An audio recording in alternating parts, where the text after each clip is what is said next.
Shall I lighten up? I can lighten it up a bit. Shall I lighten it up a bit? Go on.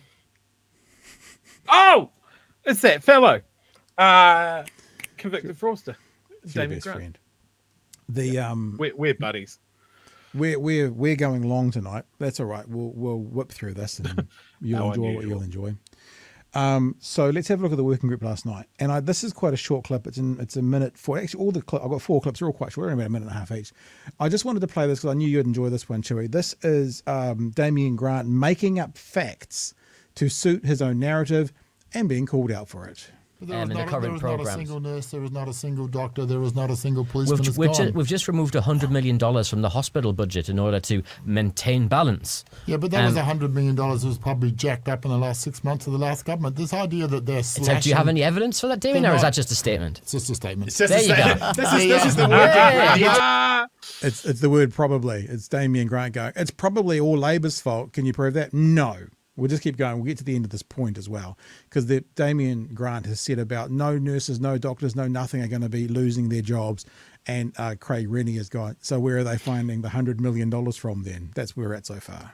I was going to say, so that's my point. It's going to say, but I mean, has there been? Well, no, this is your statement. Has there been a single doctor or nurse that has left as a result of budget cuts since this government came into office? I would say that there's probably plenty of doctors and nurses. That is not a yes or a no. They're not going to be able to do their job because no one's doing the paperwork in the background. Also, if they're going to Australia, as many of them are, why are they moving to Australia? Because the pay is better over there. Okay, so break it down. The reason why they move, why can Australia... So this is the libertarian argument. Of course the pay is better because the economy is richer. The economy does better. It's a chicken and egg argument. It's the cart before the horse.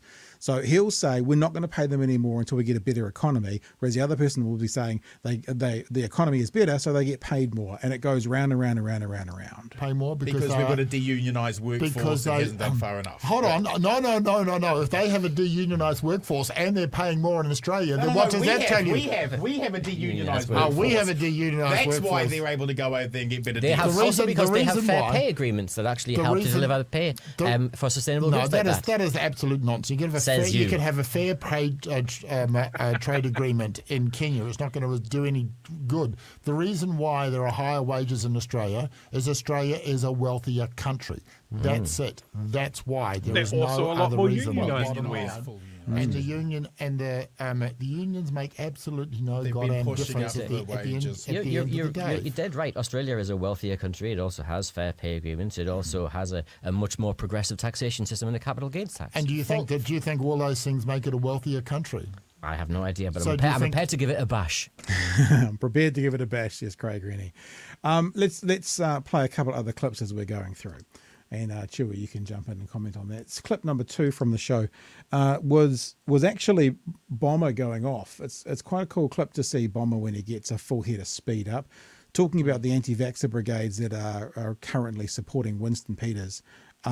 And that's really all the introduction you need. You'll enjoy this. He had a head of speed up on this one. Background: the danger of Winston seducing the anti-vax crowd is that they are only sated by a Nuremberg trial where Jacinda and the front bench of the Labour Party are hanged outside Parliament. And the media. Oh yeah. Will Winston have to step up the media are all bribed big lie, or will it be some conspiracy about Maori secretly making another COVID virus that only infects Pākehā? Thoughts? There's no question there. That is just another deranged Martin Bradbury rant with absolutely nothing behind it. Winston Peters has been doing the media are bribed big lie because he needs to give his crazy anti-vax Swamp Kingdom nutters something to breathe in. And if you actually look at what those people are saying online, which people? They are his supporters, his anti-vax supporters, but it's not Voices him. for Freedom, who are working inside the New Zealand First machinery now, who are actually part of the legislative process, who pushed for the WHO to not be ratified and not signed because apparently they're all part of some global cabal. Is there a question global cabal? Is there a question anywhere in this? I think, to Craig's point, that yes, there is a real problem that this government has. And speaking to some of the ministers there, it is a frustration that New Zealand First is a handbrake. And because New Zealand First Isn't is it a funny handbrake, that they're unable to get Damien Grant is talking about Winston Peters being a handbrake as a negative, whereas Winston Peters has been got elected by saying, I will be the handbrake and keep them in check. And he's being a handbrake according to That's been Damien his Grant. thing for over a decade. Yeah, for sure. All right, do you want to speak to anything yet? Or I've got a couple more clips as well. It's enjoyable. Do you enjoy that? Do you like seeing Bomber with a full head of steam up there? I mean, it was very unhinged, but yes, I do agree. I do enjoy. Look, it's funny how it's always the same with Damien. Is like he can go off on some unhinged tangent, some ridiculous hypothetical, but as soon as somebody else does, that's not playing a straight bat. Where's the question? I mean, I've seen some of the comments to Convicted for us, to Damien Grant's columns in the paper. And he should know these unhinged people. They're his audience as well. So he can play that sort of thing of like, oh no, I'm a learned intellectual coming from a libertarian point of view. Yeah. But there's a Venn diagram in there of the people that think Winston's right to talk about the WHO. And the people that say socialism would never work, but libertarianism definitely will. I'm going to be a lord, not a serf. I'm just going to pour myself a drink. The other thing that I found quite terrifying about that little commentary by Bomber was the idea of the Voices for Freedom fuckwits being involved in the legislation, the inner workings of New Zealand First. Now, I also came across this on Twitter today. The lovely Dudley Benson, who does a lot of sort of background work and looks into this sort of thing. People in Dunedin probably know him best as one of the men who owns Woof, said this. Update, 3 days in, far-right Reality Check Radio's website now states it has raised 71% of its 480 goal in 1 week. I've now heard via a close source that the three founders, Voices for Freedom's Claire Deeks, Alia Bland and Libby Johnson, each aim to receive a $100,000 salary from RCR. So that 480K that they're raising, according to insiders talking to Dudley, sounds like 3/5 of that is going to be to pay the 3 of the disinformation 12, Chewy.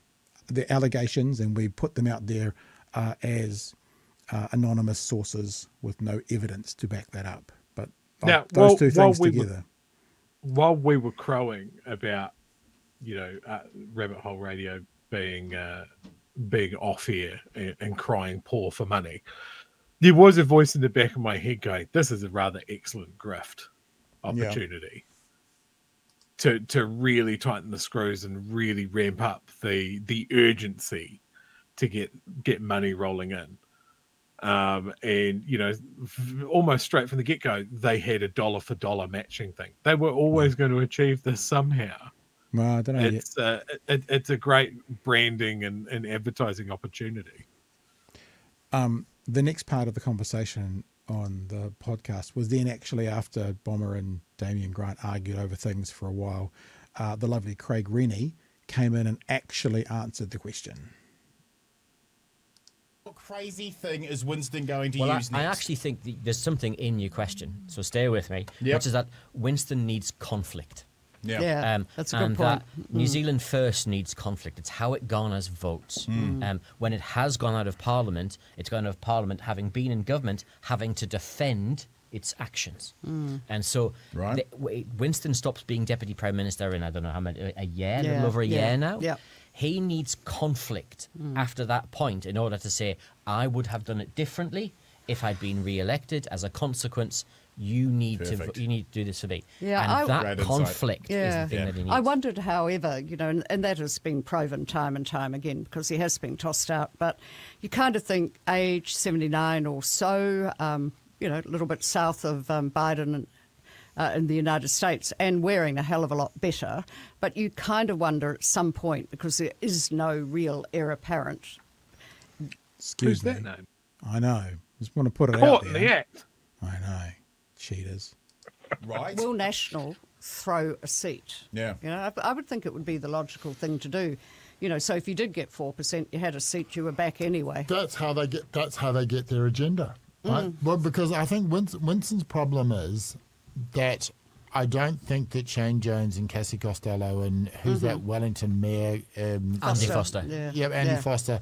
Those guys are not want to go to an early election. No, they won't. So in exactly the same way as he tried to bring down, was it Jenny Shipley or somebody else? Tauhena and all the rest defected, right? Yeah, but you can't do that now under the current rules. The Waka jumping. Under the Waka jumping. Yep. So there you go. So Craig actually answers it in quite a clever way. And there is one more clip, unless you'd like to speak to anything now. The last clip is can Luxon reign in Seymour? They had a bit of a debate around that. No. Just get for that. Big play button. Go. And this is actually, remember last night I said I flicked over and watched the live and I heard Damien Grant. Sorry, you want to add his title? Because you always like to add his title. He's got many, but the one I like to go back to is Convictor fraudster.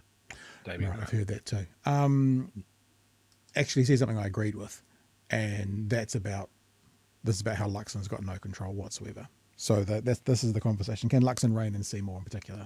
I mean, 72 hours after warbling about how tough Luxon was in sacking Melissa and Penny, David Seymour was contradicting him and telling journalists he couldn't sack any ACT MP like that. How much more undermining can Luxon put up with before he has to rein your mate David in?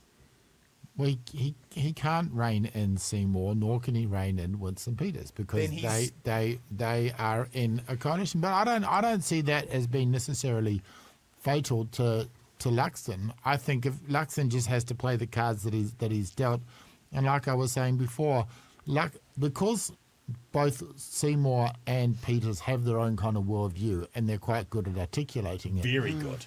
Luxon doesn't have an alternative to go out there, and so he's not going out there explaining to the public what he wants and why should we do this thing? Where is the destination? Where is this bus going? Yeah. I don't think he needs a vision, but at the very least he needs to say this is where we're going and this is how we're going to get there. And he doesn't have that. And if he did, I don't think it would matter what the two wings would do, because he could say, we're going to do this thing, we're going to do A, B, and C, and this is the outcome that we're going to get. And he's not doing it, and he needs to. Follow-up question, what number does National need to drop to where Luxon's leadership is in trouble? They're 34 at the moment in the internal Labour, 36 in this latest poll. Where do they need to drop? I don't think National is going to think like that. I think National, to be fair to National, they've got an idea about what they want to do. Right? It's fairly narrow from my perspective. It's not particularly ambitious, but they have an idea where they want to go to, and people like Pink and Bishop and so forth, they're on board and they know where they're going. They've got a pretty good relationship going with ACT, a bit more of a complex relationship with New Zealand First. I actually don't think that's. And if they fall to in the high 20s, I don't think they're going to panic. They know what they're doing. That might change, a year out from an election, but no, I don't think that's on their horizon. Quick round. How long? There you go. So that's there's not a heck of a lot in there that I think he is wrong on from the perspective. He's got no control. No, I've got a lot of criticisms, but not. And I don't think that Luxon's going anywhere. I don't think that if it did drop to the high 20s or something. One of the interesting points from the podcast that I didn't show a clip for is one of the points that got made a couple of times, and I think from Fran O'Sullivan made it, is if at some point they're going to need to make a decision that if they are projecting a tough election next time around and maybe a one-term government, they can get a lot done in one term, and maybe they need to go harder to set things in motion for 3 years rather than think about 6 or 9. And that was mentioned a couple of times. That's an interesting and frightful experience. Maybe that would imply they're not going hard enough right now, Chewy, that they may need to pick up on it and push harder. I saw a comment, I highlighted it last night when I didn't get to it, but it was an interesting theory that the government is front-loading so much bullshit into the start of their first term that they get it out of the way. Right. People's memories are short, right? We'll hopefully forget about all of it by the next election. Right. I think if it comes to the next election, look, Luxon likes being a leader. He likes to position himself as an effective leader. Yeah. I think it also looks like a butt plug, I'm just going to say. And this is just a theoretical mental exercise. If he was to lose the next election, that glorious happy day where I'm instantly drunk. Do you think he's the type of leader that will take his lumps, stay on and rebuild? Or do you think he would fall on his sword and bugger off because he's not going to get a knighthood? I still think what we said last year, that if he was to lose last year, he wouldn't stick around. Who the hell wants to be looking for a knighthood and have to sit 3 years in opposition to do it, and then try and sit for 6 years in government to get there, when you can just basically retire, work part-time on various boards and live a luxurious life? I can't imagine he'd want to stick around, but could be wrong. Yeah. Could be wrong. And every time we mention them being a one-term government, that is extremely unusual for New Zealand. Yeah. Yeah, and if it did happen, I mean, that philosophy that they were talking about on the podcast of they need to get a lot done now. In other words, change the plan from a 9-year or a 6-year to a 3-year and see what you can get done. Because, I mean, like Labour, when they had a majority for the first time ever, they could have done whatever they liked, other than constitutional issues which require 75% in the House. But they could have done whatever they liked, and many of us would say they wasted an opportunity. With Luxon alongside, I mean, I guess if Winston is the handbrake, I mean, gosh, is this blasphemy of what I'm about to say? Are some of us grateful that Winston is there as a handbrake? Would it be so much more worse if it was just a two-headed taniwha? I feel dirty saying that. I want to go have a shower now, but is that actually a truth?